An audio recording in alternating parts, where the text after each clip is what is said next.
Saat ini saya sudah bersama dengan Gus Muhaimin Iskandar dan juga Pak Anies Baswedan. Selamat pagi, Pak. Pagi. Oke. Ini saya sebelumnya tadinya saya pengen membuka dengan pantun seperti Gus Imin tadi, cuma saya tidak menemukan kata-kata yang tepat. Kemudian saya langsung saja bertanya bagaimana antusiasmenya terhadap euforia masyarakat pada pagi hari ini.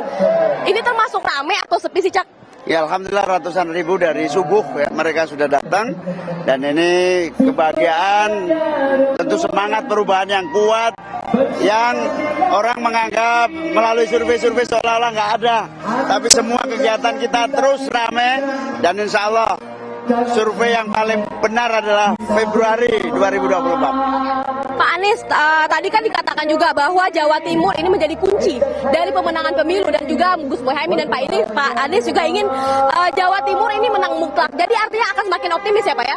Insya Allah. Rasanya begitu. Kalau lihat suasana di sini, setiap 2 minggu lalu kita di Sidoarjo, itu luar biasa, melampaui dugaan kita. Itulah yang disebut sebagai gerakan. Karena bukan mobilisasi. Anda lihat keliling sini, nggak ada bis, nggak ada mobilisasi, nggak ada.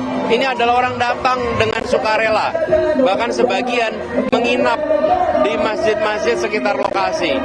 Karena mereka datang dari jauh. Kapten-kapten kita itu ada di kampung-kampung, ada di komplek-komplek, ada di desa-desa, kader partai, relawan. Itulah kapten-kapten kita semua. Ini seperti gerakan Avenger. Ada banyak jagoannya. Dan kami berdua mewakili aspirasi itu. Insya Allah secara organisasi nanti segera diumumkan. Terima kasih banyak Pak Anies dan Gus Muhaimin atas waktunya.